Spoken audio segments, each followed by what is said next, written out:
നമ്മൾ കേക്ക് ഉണ്ടാക്കിയിട്ട് ഒത്തിരി നാളായി. ഡയറ്റിങ്ങിൻ്റെ ഭാഗമായിട്ട് അധികം കേക്കൊന്നും ഉണ്ടാക്കാറില്ല.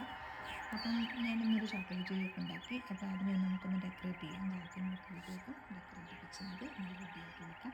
അപ്പോൾ ഞാനിതിന് എടുത്തേക്കുന്ന ഹെർഷയുടെ ചോക്ലേറ്റ് സിറപ്പ് എടുത്തിട്ടുണ്ട്. പിന്നെ നമുക്ക് വേറെ കുറച്ച് ഡെക്കറേഷൻ ഐറ്റംസും കൂടെ ഉണ്ട്. അപ്പോൾ നമുക്കിതിനൊന്ന് ഡീമോൾഡ് ചെയ്ത് നമ്മുടെ പ്ലേറ്റിലേക്ക് മാറ്റിയിട്ട് നമുക്ക് ഡെക്കറേറ്റ് ചെയ്യാം. അങ്ങനെ കേക്കിനെ ഇതിലേക്ക് മാറ്റിയിട്ടുണ്ട്. നമുക്കൊന്ന് ജസ്റ്റ് ഒന്ന്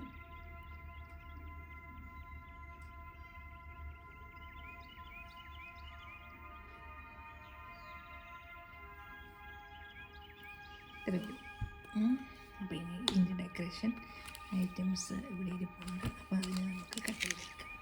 നമ്മുടെ കേക്കൊക്കെ ഡെക്കറേറ്റ് ചെയ്തു. അടിപൊളി കേക്കാണ്. ജാക്ക് വരുമ്പോഴത്തേക്കും നമുക്ക് കട്ട് ചെയ്യാം.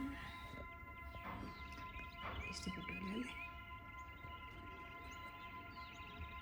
അങ്ങനെ നമ്മുടെ ചോക്ലേറ്റ് കേക്ക് നമ്മൾ കട്ട് ചെയ്യാൻ പോവാണ്.